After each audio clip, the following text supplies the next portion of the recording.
Yo, what's up, guys? Just coming at you guys with like another deck profile.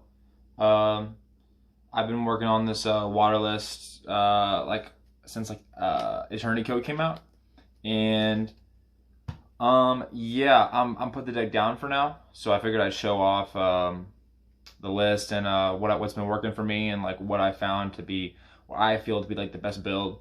So yeah, we'll just get into the build. I'm gonna go over the card rolls and like do like a full breakdown and whatnot. So yeah, all right. So for our starter cards, we have 13 starters. Yeah, I believe it to be 13. So okay, so just rolling off the obvious ones. Prince is like obvious starter, and then like Diva is like a better Prince because it includes the tuner. We are playing like the full like Calamities combo in here. So we're playing like the jet and like the tuning engine. This the issue with water is it has a very low amount of starter cards because like if you take out this tuning engine, you can see like you really only have like 7 starters, and then like Teus being like more like a pseudo starter. Teus by itself is not a starter card. The only reason I consider it like a pseudo starter, it's just a tad better than just like regular extenders because it's basically a free summon, and then you make it with you can use it in any tuner, and then you go off and do like your Calamity combo. So that's why it's really good. And then just being able to like send Dragoons is obviously that makes it a starter card as well. So it's like the only card that's like good enough to be a starter while not really being a 1-card starter, I guess. And then 1-for-1 is it's an extension of Prince, so it's an obvious starter. And then yeah, so then the tuning engine kind of fills like those inconsistency slots. I didn't like 3 tuning because I noticed I was seeing too many tunings with the targets that they grab. So I lowered it down to 2, and that felt pretty good. More than 1 jet might not be bad. I just stuck to 1 just because like the deck only has so much room, and we are playing 39 cards in this list. So yeah, so this worked for me. And while yes, like tuning is also like a superior extender, we're just looking at the main roles that these cards belong to, so that way it can give a more clear idea of like how the deck was built. So yeah, so it's more or less just like 13 starters. So now moving on to the superior extenders, we have 3 Dragoons, we have the other tuning target, Lapis, and then 2 Arias. And then I guess you can consider like Pike a possible like superior extender. It's like a worse pseudo starter because it has more restrictions than Teus. Because with Teus you send Dragoons or you send any water and then just normal a tuner. But with Pike it is your normal as well, so it has to send Dragoons, or you have to have some, or you have to like have this and have like tuning, or just have quick draw, then discard special quick draw to the field, and then you have your Calamities combo. So yeah, so quick draw is another extender off of tuning. So technically you could put tuning here as an extender as well, very much so. It's just the main role of tuning is to be a starter card overall. But yeah, so this is a really strong superior extender. Lapis as well, adding it off Dragoons is really strong. Aria I consider a superior extender because it's not a starter card because you need waters in the grave. It's very easy to get waters in the grave with this deck. You have Minstrel, Megalo, Teus, you have tuning, you have 1-for-1, you have quick draw. You have a lot of ways to get waters in the grave to make this card live, and this can help you like add missing cards. So like let's say like you don't have the Minstrel, and you might, and like, so let's say a very common thing is a very common thing is like normal summoning Prince or Diva into Prince.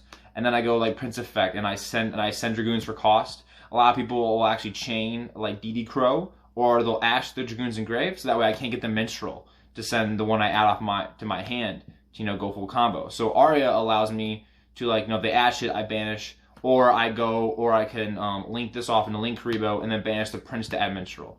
So Aria offers a lot of versatility with this deck. So it's definitely gets that superior extender status. And like I already explained, like Pike, how it's like a worse pseudo starter. And then we have and then the Dragoons is obvious. It's like the heart of the deck. Is like how this deck is like viable right now. So yeah, so Dragoons is an obvious like superior extender. Moving on to the additional extenders, and I just want to preface, additional extenders are bad cards, and you prefer not to have to play any of them. You'd rather just play a bunch of spirit extenders, but I mean, this deck doesn't have a whole lot of like, you know, broken cards to it, so we have to like, you know, fill some of the slots. And I learned that like 3 tuning didn't seem very, like 3 tuning wasn't really that much better than 2 tuning, and it's kind of the same for Aria. Well, I don't disagree with 3 Aria. I just personally noticed that, like, you know, maybe I was opening more multiples of it in my starting hand that I preferred to. And opening multiple Arias can lead to brick hands if you open like, you know, Aria, and then you open like, you know, blowout cards, or, you know, just non-starter cards. And so I just figured if I'm opening a brick card, I might as well open a brick card that will, like, you know, advance my game state, I guess. So Despot is the obvious additional extender because it works with like the Rorodon combo. You don't need it. You could just play like, you could just play the 1 jet, or just play 2 jet, and then summon the jet from the grave using the discard effect. This is just more free, but it is somewhat of a garnet. But then at the same time, it's not, because, you know, if you open Despot, that's not that bad, because like if you have Teus in your hand, you know, you special Teus, and then you can just normal Despot, and there you go. Like that's full combo right there. So Despot is not the worst, and it's not like a full garnet like O-Line is, where it has to be in your deck. Gund, I just wanted more level 3 options to search off a Pike, and I just wanted to have versatility in, you know, random plays, because, you know, we are playing cards like, since we are playing cards like Tuning, it's very possible to easily like, so with Tuning, you add a Synchron monster from your deck to your hand, and then you mill the top card of your deck. It comes up a lot somehow, actually, where, like, you know, you're milling either the Pike, or you're milling Teus, or you're milling Megalo. And then that's kind of like where the gun can come up, if whether you search it or it's already in your hand. So yeah, so gun's really strong for that, just allowing you to have more options and more plays.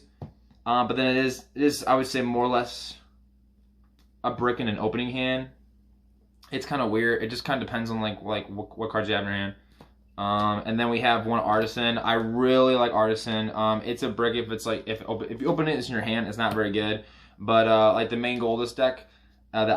The main like issue I had was I noticed that having follow-up plays to going like Calamity's combo turn 1, like unless you have like the golden setup for like cards in your hand, and like you didn't have to use a whole lot of resources to get to your combo, then like you're fine. But like if you have like, you know, if you have to play through hand traps, or if you kind of like, besides Calamities you have nothing else, like this card came up a lot for me. If you can get to like a Diva again. And even like late game, like Diva into this is really strong, because, you know, so you're assuming like you already like have gone through your Calamities combo, you know, like you have a Dragoons in your grave, you have a bunch of stuff in your grave, so like you have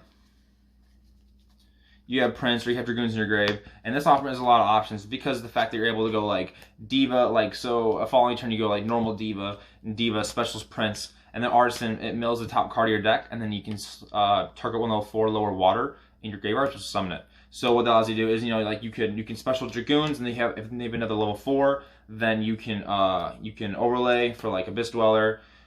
It can also just get you into Prince from the grave, if you don't want to summon it from your deck. And the big thing though about Artisan is if you go like, you know, Diva into Prince, you know, on a following turn, so you're not like Dragoons sending everything anymore. Like these 2 cards by themselves does not get you into access code without O-Line, because you're assuming you already use O-Line on your first turn for a Calamities combo. But you have Artisan, this does allow you to climb all the way into access code in a follow turn, because what will happen is you'll go normal Diva, special Artisan, and then Artisan mill. It doesn't really matter who you summon. We'll say Dragoons, and then, you know, you go like link 2 into Needle Fiber, summon a monster, and then you have this, a monster off of Needle Fiber, and then Needle Fiber itself, and that makes a link 4. So yeah, so those are the 3 additional extenders. You could definitely replace them with some more consistent cards if you wanted to. I just wanted more like variety in my plays. So now for like the core removal, we have 2 infantry and 1 marksman. The marksman definitely comes up. It's attack effect and hitting the sets effect. This deck has a really hard time with Eldritch. So this card I would say is definitely needed, and it's a really easy card to side out too. I mean, if we're not playing against background decks, so it's a nice side out card as well. And the big thing though is like it does come up a lot where, you know, you're drawing and you're searching so many cards that it does come up a lot where you do need that, like, you do need that 6th Atlantean for to have your Prince resolve on like following turns. So that's like probably the main reason why I play 3. And like the infantry effect, you know, like normal, you know, it's pretty good. I don't do it too much. I really only do it if I'm trying to, you know, like on following turns. I'm like trying to like go into like link play just because another body on the board. But yeah, so 3 core removal cards. Now for like our, I guess, like power cards, you know, we have Megalo like when we're going second, and we have Glacia when we're going first. This is like an obvious card. Everyone's playing it. You know, it pairs with the Calamity combo really well. Having this with Calamities is like, it is. I would say it's like 99.9% GG against like any deck in the game, depending on like what you discard. And people say like it hurts against Eldritch. It kind of hurts against Eldritch, but like it's very uncommon that you're just hitting spells and traps, and if you do, it's just, I guess it's just real unlucky. But still, like, I mean, it's fine. So it's really strong. And then Megalo needs to be in the deck at least 100%. There are versions of this deck where you're playing 2 to 3 copies of this card, but this is like, you know, this is based off of link summoning more than anything, so that's why it's really only at 1. And it can also be a pseudo starter as well, because, you know, it has the same thing as Teus, where, you know, you're discarding waters to summon it for free. So like it still can get you into like full combo. And like the you know, going second, like the summon to tribute to attack twice, all that, like that's still like super good. So, and it's a little underrated, you know, because like blown out boards is still pretty strong. So yeah, so 1 Megalo. So now we have our cards that are used to like re-raise our ceiling. Like we are using these cards to stop our opponent from stopping us, basically. So like this card's main role is to re-raise our ceiling, to allow us to, you know, go full combo.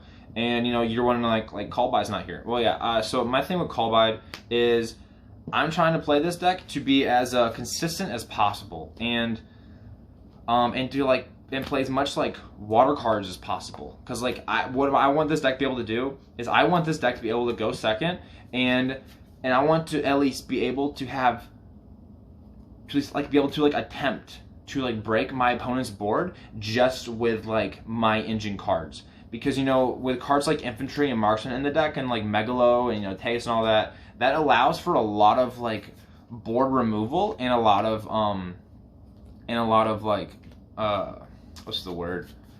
It just allows like a lot of options, and allows me to play around like multiple types of decks. So that's the reason I'm like not playing Callby, at least in the main. Callby is in the side when we're going first, but since we don't know if we're going first or second, I figured, why am I maining 3 Callbys and even 1 to 3 minstrels if I can just always have like just open the minstrel, or I can just easily search the minstrel with Prince, Aria, and it's a 3 of, so, you know, it's not unlikely that you're opening it a lot. So yeah, minstrels is super strong. I think there are reasons to still main Callby. You know, maining Callby in, you know, a format where Eldritch is everywhere seems all right to me. But like, I don't know, I just rather have more water cards and have like more cards that I can't search. Like, if I can't search Callby, I should not be expecting to open Callby. So at least I know if I don't open Minstrel, I can at least search it. So then we play, for our hand trap lineup, we just play the 3 Gamma. So like I said, you know, I'm trying to play as many water cards as possible. I'm not trying to you know, open like 2 or 3 hand traps. I basically, my thought process and my theory behind it is you know, all these a lot of these decks lose or can play through, you know, multiple hand traps. You know, like usually Ash plus Impermanence sometimes isn't doing it, and against like Adamantipator, which is the main reason why people play and main so many hand traps, you know, even 3 hand traps sometimes can't really handle that deck, depending on like, you know, depending on how good or bad their hand is. So my goal was, you definitely have to respect decks, and you have to play in hand trap, because there are just some boards you can't break through. So I'm like, okay, if I'm going to open some random card that I can't search, I want to open 1 hand trap that's actually going to do something for me. So I chose Gamma just because, like, Gamma does what Impermanence does, which is dodge Called by the Grave. So that's really strong. And then Gamma does what Ghost Ogre does, because it destroys the card, which is really strong. Because, you know, you look at like Adamanticators, they need rocks on the board to keep going. And yes, you know, because Ghost Ogre is bad against, you know, the rock deck, because they just continue, like they summon, like you don't negate the effect, so like a rock will still get summoned off of an Emancipator effect. And then, you know, impermanence doesn't do a whole lot because you're gonna do, like, you negate their rock and then they summon a seeker from their hand. So that's also not really strong. So this just seemed like if I'm gonna open one hand trap, it better be like a good hand trap. Also, this card can somewhat serve as a Call by the Grave going first, because you have cards like, okay, so like Minstrel, you discard your goons, they try to, like, you know, negate something. Then you have Gamma. Let's see, your tunings, your Teus from hands, they try to ash it or anything. If you go tuning, mill a water, and then go Aria, Gamma is also there for that. Not really sure what else also works. Oh, so there's also like one for one if they try to ash it. So there are like, so Gamma can also serve as a, like, you know, a pseudo Call by the Grave. And then, you know, if you do it that way, then you then, like, if you activate Gamma on your turn going first, then, I mean, Gamma's full combo, because Gamma summons the vanilla, and then you just go full combo with just this. So yeah, so Gamma's really strong. And then, yeah, obviously we play the one driver as, like, you know, the one engine requirement for the Gamma engine. And obviously we're always opening this card, but it's okay because you can still activate Gamma with this in your hand, so it's not as bad. It's like the spot one. So next we play, you know, our one, like, true Garnet, which is the O-Lion. I have my O-Lion forever now, but after my last locals I sold it, so I have to proxy it, which sucks, but we gotta proxy it. So yeah, so O-Lion, you know, if depending on how much you see it, played it too, I might, when I come back to this deck, and this deck still has a Rorodon combo, I actually might bump it up to 2, because my last locals, I saw it a lot, way more than I should. So it's more like player preference. So now we kind of go on to, like, our flex spots in the deck. So I said there's like 2 flex spots, and I've been, like, you know, I've been testing, you know, different things with this. I was testing, you know, Phantasmes. I had tested, you know, like 2 like imperms. I put, you know, more waters here. I put like blowout cards, Callbys, you know. This is kind of like the 2 free spots in the deck. And then to my last locals, I tried out Desires to, like, see how this felt, and, you know, it was better than I thought it was. I'd say, like, it is mainly, like, for going second. I want to have, like, I want to have more cards to, like, play through my opponent's board, especially because I'm only using engine cards. I'm not trying to, like, draw any blowouts. So yeah, that's kind of like what mainly, like, Desires was for, to give myself more cards going second. And even, like, you know, going first, you know, sometimes you don't open the combo, like, this can get you there. And this might be another reason why O-Line might need to be played at 2 if you're playing Desires. But yeah, I mean, Desires, like, it felt really good. The games, like, the games that I might have lost with this, and when I had it, like, I would have, like, had nothing, and then I at least had something after playing Desires. So, I mean, I liked it. But like I said, it's a flex spot, so, like, this could be anything. Like, if you want to play more hand traps in the deck, then, like, this is, like, kind of like the spots that you replace for it. But yeah, I mean, Desires worked pretty well. And then last, like I said, we're playing 39 cards, so we have Upstart. If you want to play more hand traps, you could honestly get rid of Upstart and play, like, 3 hand traps instead. I just think, you know, like, less cards is better. Like, I'm going first. I don't want to open an Ash. I want to open this that draws me into, like, a Prince. You know what I'm saying? So, I mean, like, what the Upstart is, like, it's just less cards. Alright, so yeah, so that's the main deck. 40 cards. So now we're going on the extra deck. So like I said, we have, like, you know, the essentials for the Auroradon combo into Calamities. So yeah, it's just, like, the obvious stuff. And then Link Rebo also serves as a helpful card when you're needing to manipulate your field or your graveyard for the Mooling combo. So there's another role there. But yeah, so just the basic stuff for the Calamities combo. Next, we have, like, the follow-up engine, I guess, which is basically, like, you know, like I said, like Diva into Artisan. You know, you go into your second Needle Fiber, which you then link up to Unicorn to, you know, get rid of any just, like, disruption or any cards whatsoever. And you mainly want to go into the Unicorn, then into Access Code, so that way you can give Access Code the 3 counter instead of a 2. And then, yeah, it's just obvious Access Code. You know, Access Code just, you know, ends games by itself going second. So yeah, and then we just kind of played, like, and, like, I would say, like, all these are, like, somewhat flex spots. Well, I wouldn't say this is a flex spot. So Aria is really strong.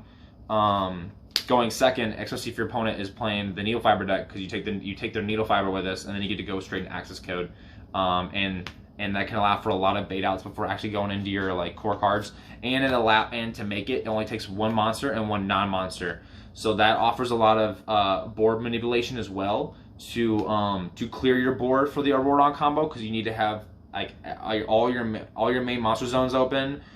If you want to like summon Moulin and then go into the combo, you need to have everything open. So this allows you to like get rid of extra waters on your field, or get rid of extra, like, just free up space basically.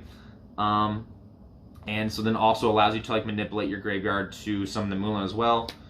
So yeah, so now I would say these are like the flex spots. So like I'm playing this, the Blackluster Link. I wasn't playing for a long time just because it's expensive, but I just said fuck it and finally picked it up. Yeah, I mean, this card's great. Like, if you're in like a pinch, if you just like a bunch of like, shit cards in your field and you can't really do anything, I mean, this is the best option. Because like against some decks, it's just a freaking blowout. It's a huge control card. It's great against back row decks too, if the summon resolves. So yeah, I really like this card. You don't need it. Like replacements, I don't really know. Maybe like the Mermail, Mermail with Gaius, the XC, the Ring 7. He might be a good replacement for this card, but I mean, there's not really a replacement for this card, because this is like a one card like blowout against some decks. And then next we play one of the what's her name, the like Mermail with Lacia. So I stopped playing her for a few weeks, but I noticed that the games that I open O-Lion, or the games that like the combo stops, I run out of lanes to take for my deck. So basically, like, this card is like, oh, you bricked? All right, make this. And in a simplified game state, this card's really strong, because like a simplified game state, your opponent's gonna have a tough time getting around this card without letting the search effect go off. Because if this card resolves in the graveyard, I mean, that will put you back in any game, because you get so much advantage off that, and being able to use this to discard infantry to make the effect go off. It's really strong too. Any deck having like a Trident pop is always really strong. And then for the 15th card, we play Abyss Dweller. I wasn't playing this card for a long time either, because, like, why play it? We don't really need Calamities. But basically, I was just noticing that against the Eldritch cards, this deck has a really, really hard time. So I just kind of, like, I need everything I could to, like, get around that.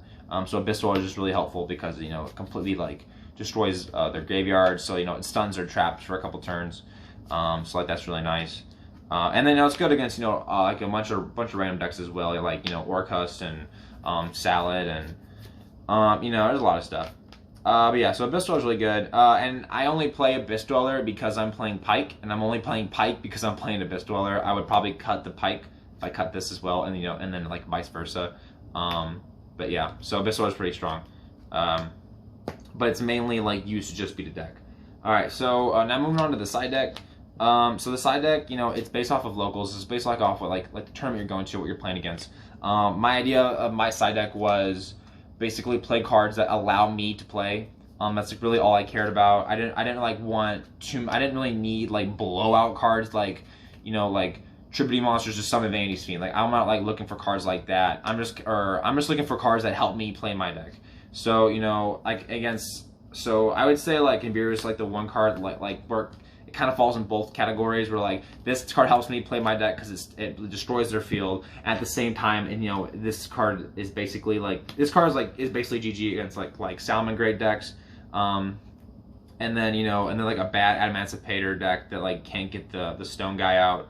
I mean, this takes care of them too. Takes care of a lot of decks. So I mean, yeah, the Imbuer is really strong. It's like an obvious trade if you kind of have to play it in like every side deck or main. So now for like the Eldritch Hate, we have the 2 Gamma Seals. I probably wouldn't be playing the Gamma Seals if it weren't for the Eldritch. It's just I need like everything I can get to take care of that board, and if I have a way to shut off their back row, I'm gonna do it. So that's what the Gamma Seals is for. I just didn't have room to play 3, but I would if I could. Next we have 3 Dark Roll No Mores. I mean, this is like the definition of allow me to play, because Emancipator is going full combo. You do nothing. You can't do anything against that deck. So yeah, so that's what this is for. It's pretty obvious.